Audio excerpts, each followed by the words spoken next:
नमस्ते। सरकारी कार्यालयमा कुनै काम लिएर जाँदा कस्तो झन्झट हुन्छ है। हामी सबैले यो भोगेको कुरा हो। तर थाहा छ, यही झन्झट हटाउनको लागि हामी सबैसँग एउटा एकदमै शक्तिशाली औजार छ।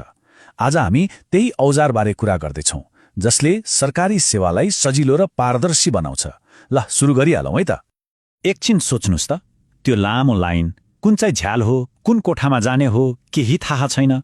अलमल नै अलमल। आफूलाई चाहिने कामको प्रक्रिया के हो त्यो पनि स्पष्ट छैन। यो त हामी धेरैको लागि सरकारी अफिस जाँदाको एकदमै परिचित चित्र हो, होइन र? कहिलेकाहीँ त कस्तो हुन्छ भने अफिस पुग्यो तर के कागज चाहिन्छ, पैसा कति लाग्छ, अनि यो काम सकिन कति दिन लाग्छ केही थाहा छैन। अनि यही कुरा बुझ्दा बुझ्दै दिनै बित्छ। यो त खाली झन्झट मात्रै भएन नि, हाम्रो कति महत्त्वपूर्ण समय खेर गयो, होइन त? तर ठ्याक्कै यही समस्याको समाधानको लागि एउटा आधिकारिक व्यवस्था पनि छ।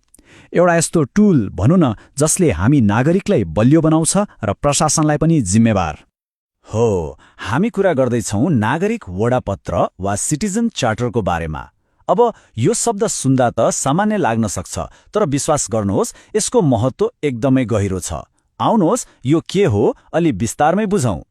एकदमै सरल भाषामा भन्नुपर्दा नागरिक वडापत्र भनेको चाहिँ सरकारी कार्यालयले गरेको एउटा पब्लिक कमिटमेन्ट हो। उनीहरूले लिखित रूपमै भन्छन्, हामी यस्तो यस्तो सेवा दिन्छौँ, यति समयभित्र दिन्छौँ, यति पैसामा दिन्छौँ, र यो कामको जिम्मा लिने मान्छे चाहिँ फलानु हो। यो त कस्तो भयो भने रेस्टुरेन्टको मेनु कार्ड जस्तै, जहाँ के पाइन्छ, कति पैसा लाग्छ, सबै छर्लङ्गै लेखेको हुन्छ। ल त्यसो भए यो वडापत्रलाई यति प्रभावकारी बनाउने मुख्य कुराहरू चाहिँ के हुन् त? हेरौँ है त। हरेक नागरिक वडापत्रमा नि यी 6वटा कुरा एकदमै स्पष्टसँग हुनैपर्छ। 1. अफिसले दिने सेवा के हो। 2. त्यो सेवा लिन के कागजपत्र चाहिन्छ। 3. पैसा कति लाग्छ। 4. काम सकाउन कति समय लाग्छ। 5. तोकेको समयमा काम भएन भने कसलाई भन्ने, मतलब जिम्मेवार अधिकारी को हो।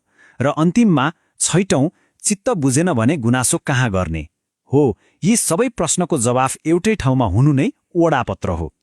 अनि यो कुरा ख्याल राख्नुहोस् है, यो कुनै अफिसले मन लागे राख्ने, मन नलागे नराख्ने भन्ने होइन। यो त सुशासन ऐन 2064ले नै अनिवार्य गरेको कानुनी व्यवस्था हो। हरेक सरकारी कार्यालयले सबैले प्रष्ट देख्ने ठाउँमा यो वडापत्र राख्नै पर्छ। तर प्रश्न उठ्छ, आखिर यो वडापत्र चाहियो नै किन त? यसको उद्देश्य के हो? हेर्नुहोस्, यसले खाली सूचना मात्र दिने काम गर्दैन। यसको लक्ष्य त सिङ्गो शासन प्रणालीलाई नै सुधार्ने हो। सबैभन्दा पहिलो र ठूलो उद्देश्य हो पारदर्शिता, यानि कि ट्रान्सपेरेन्सी। जब कुन काम कहिले कसरी र कति पैसामा हुन्छ भन्ने कुरा छर्लङ्ग हुन्छ नि, तब अनावश्यक ढिलासुस्ती र भ्रष्टाचार गर्ने ठाउँ नै बाँकी रहँदैन। अनि यसले स्वतः प्रशासनलाई नागरिकप्रति जवाबदेही बनाउँछ र राम्रो शासनको जगलाई बलियो पार्छ। ल अब एउटा वास्तविक उदाहरण हेरौँ, जसले यो कुरालाई झनै प्रष्ट पार्छ। जस्तै मालपोत कार्यालयको वडापत्रलाई हेरौँ न। त्यहाँ स्पष्ट लेखिएको हुनसक्छ, नामसारीको काम 3 दिनभित्र सकिन्छ र यसको जिम्मेवारी शाखा अधिकृतको हो। त्यस्तै जग्गा रोक्का गर्नु पर्यो भने सोही दिन हुन्छ। अब हेर्नुहोस् त, यस्तो भएपछि सेवा लिन जाने मान्छेलाई कति ढुक्क हुन्छ। आफ्नो काम कहिले र कसरी हुन्छ भन्ने पहिले नै थाहा हुन्छ। त्यसैले नागरिक वडापत्रलाई भित्तामा टाँसिएको एउटा सूचना पार्टी मात्रै सम्झिनु भएन। यो त त्योभन्दा धेरै माथिको कुरा हो।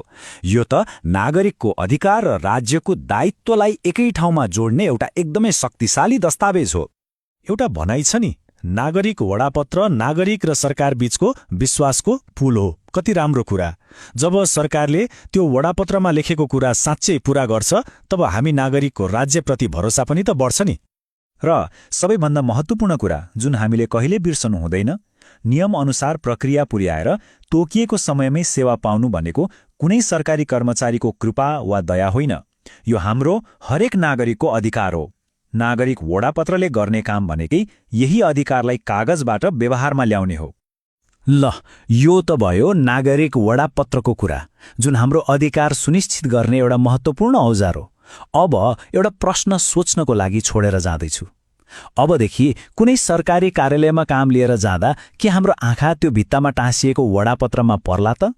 त्यसमा लेखिएको आफ्नो अधिकार खोज्न हामी तयार छौँ त?